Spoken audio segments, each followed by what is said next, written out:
আসসালামু আলাইকুম। এতদিন যা বলে আসছিলাম, যা সন্দেহ আশঙ্কা করে আসছিলাম, তার বহিঃপ্রকাশ ঘটতে শুরু করেছে। থলের বিড়াল বের করে দিয়েছে জামাত ইসলামী। তবে বিড়ালটা সম্ভবত একটু আগেভাগেই থলে থেকে বের করে ফেললো। জামাতের আমির ডাক্তার শফিকুর রহমান তিনি সাংবাদিকদের সামনে বলেছেন যে এখন দেশের এই পরিস্থিতিতে কিসের নির্বাচন, আগে সুষ্ঠু পরিবেশ তৈরি হোক, তারপর নির্বাচন। চমৎকার কথা, খুবই চমৎকার কথা। এবং এই আশঙ্কাটাই আমরা করে আসছিলাম। ডক্টর মোহাম্মদ ইউনূস সাহেব যে দেশে ক্রমাগতভাবে একটা অস্থিতিশীল পরিবেশ তৈরি করে রাখতে চান, তিনি বারবার যুদ্ধাবস্থা কথা বলেন। শুধু তিনি নন, তার সরকারের আরো অনেক উপদেষ্টা, অনেক দায়িত্বশীল ব্যক্তি যুদ্ধাবস্থা কথা বলে মানুষের মধ্যে একটা আতঙ্ক সৃষ্টি করে রাখছেন। এবং যুদ্ধাবস্থা তৈরির যথেষ্ট সুযোগ আছে, সেটা যে একেবারে হবে না তা নয়। তবে এই যে মব ভায়োলেন্স, চারিদিকে আরো বিভিন্ন বিষয়ে অস্থিরতা তৈরি করে রাখা, এই সবই বিশেষ উদ্দেশ্যে করে রাখা হচ্ছে। আমরা বলে আসছি যাতে নির্বাচনকে প্রলম্বিত করা যায়। ধরো কাটো, মব ভায়োলেন্স, বুলডোজার সংস্কৃতি, এই যে বিষয়গুলো, এর সাথে অনেক বিষয় রয়েছে। এর মধ্যে যেমন মুক্তিযুদ্ধের ইতিহাস মুছে ফেলার একটা চেষ্টা, কিংবা আওয়ামী লীগ নিশ্চিহ্ন করার একটা চেষ্টা, সব কিছুর সাথে নির্বাচনটা প্রলম্বিত করার বিষয়টি একটি কমন সাবজেক্ট তাদের কাছে, এমন মন্তব্য অনেকেরই।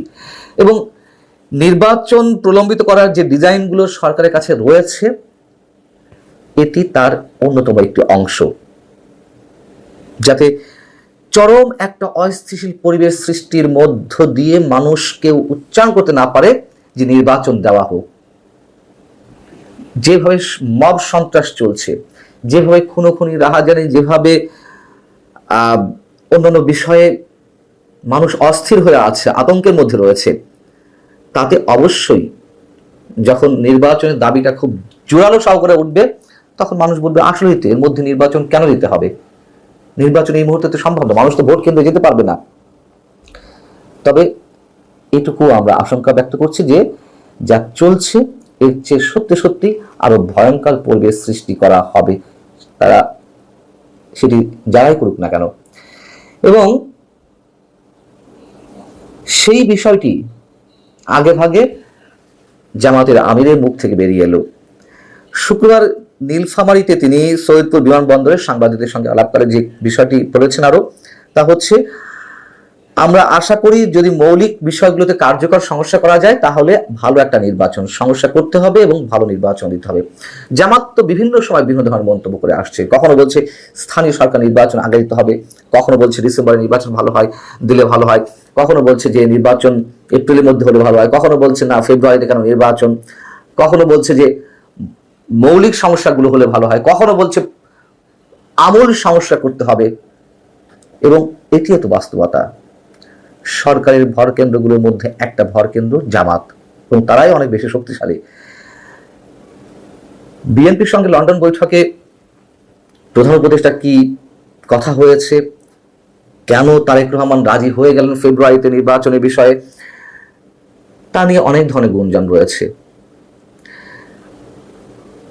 যদি সত্যি সত্যিই কোনো ধরনের গিভ অ্যান্ড টেকের বিষয় থেকে থাকে, যা নানানভাবে শোনা যাচ্ছে, আমরা সেগুলোতে বিশ্বাস করতে চাই না। যদি হয়ে থাকে, বিএনপি রাজনীতি শেষ, বাংলাদেশের ভবিষ্যৎও অনিশ্চিত অন্ধকারের পথে নিশ্চয়ই। যদি গিভ অ্যান্ড টেকের কোনো খেলা না থেকে থাকে, যদি সত্যি সত্যিই ডক্টর মোহাম্মদ ইউনূস যে আশ্বাস দিয়েছেন ঠিক আছে ফেব্রুয়ারিতে নির্বাচন, তাতে যদি তারেক রহমান রাজি হয়ে থাকেন, সেটিও প্রাপ্যে পা দেওয়া এর আগেই মন্তব্য করেছে, আরো অনেক আগে মন্তব্য করেছে। যেই হোক না কেন, বিএনপি এখনো বুঝতে পারছে না কোন খেলায় তারা নিজেরা নিজেদেরকে জড়িয়ে ফেলছে। যে ডিজাইন নিয়ে সরকার এগোচ্ছে এবং জামায়াত ইসলামী যা বলছে, এনসিপি যা বলছে, তার বাইরে এখনো পর্যন্ত একটা দৃষ্টান্ত স্থাপিত হয়নি যে তাদের কথার বাইরে ডক্টর মোহাম্মদ ইউনূস গেছেন। যাওয়ার কোনো ওয়ে নেই, কোনো উপায় নেই। বিএনপি যদি মনে করে থাকে যে তাদেরকে মূল্যায়ন করছে, এটি অনেকেই বলছেন চরম ভুল করা হবে। যখন অনেকেই মনে করছেন এই বিষয়গুলো, যখন যেই মানুষটার মিনিমাম রাজনৈতিক জ্ঞান রয়েছে তারাও বুঝতে পারছে যে সহজে নির্বাচন দেবে না এই সরকার, সহজে ক্ষমতা থেকে যাবে না। বিএনপি তাহলে কেন বুঝতে পারছে না? হ্যাঁ, অনেকে বলে যে বিএনপি কৌশল অবলম্বন করছে, বিএনপি যে কোনোভাবে হোক নির্বাচনটি আদায় করে নিতে চায়। যে কোনোভাবে নির্বাচনটা আদায় বিষয়টি তো চাপ প্রয়োগ করা ছাড়া সম্ভব নয়। এমনি এমনি দেবে না, কোনো অবস্থাতেই না। এবং এ কথাও আমরা বলে আসছি যে ডিসেম্বরের মধ্যে নির্বাচন যদি না হয় তাহলে ফেব্রুয়ারি কেন, এপ্রিল কেন, 2026-এর মধ্যে নির্বাচন হবে না। একটা পর্যায়ে দিতেই হবে, তবে তার আগে আরো অনেক কিছু হয়ে যাবে। বারবার বলছি, আবারও বলছি, কিন্তু আমাদের দুর্ভাগ্য অথবা আমাদের বোধগম্যতার বাইরে যে বিএনপি বিষয়টি বুঝতে পারছে না। কৌশল তো অবলম্বন করেছে, একটা বছর প্রায় হয়ে গেল, কিন্তু তারপরেও তারা চাপ প্রয়োগ করতে পারছে না। বরং ইশরাক হোসেনকে নিয়ে যে আন্দোলনটা গড়ে উঠেছিল ঢাকা দক্ষিণ সিটি কর্পোরেশনের মেয়র পদে বসার জন্য, সেটি নিয়েও বিতর্ক রয়েছে। তবে হয়েছে, একটা আন্দোলন গড়ে উঠেছিল। লন্ডন বৈঠকের পরে সেই আন্দোলনেও ভাটা পড়ল, বিএনপি পিছু হটল। বিএনপির রাজনৈতিক ভবিষ্যৎ কি আমরা জানি না। প্রথম অনেকেই নিশ্চিত ছিলাম যে নির্বাচন হবে, বিএনপি ক্ষমতায় চলে আসবে, কিন্তু সেই বিষয়টি এখন অনেকের কাছেই দুরাশা মনে হচ্ছে। আলটিমেটলি দেশের কি হবে, সাধারণ মানুষের ভাগ্য কোন দিকে যাচ্ছে, সেটি এখন অনেক বড় বিষয়। জামাতের আমিরের মুখ থেকে যেই কথাটি বেরিয়েছে, এটির জন্যই সম্ভবত আমরা অপেক্ষায় ছিলাম। এখন জামাতের আমির বলেছেন, এনসিপি তো বলতেই আছে যে অবস্থা নির্বাচন নয়, কোন অবস্থাতেই নয়, তাদের নানান ধরনের শর্ত আছে এবং সেগুলো আস্তে আস্তে আমাদের সামনে আসবে।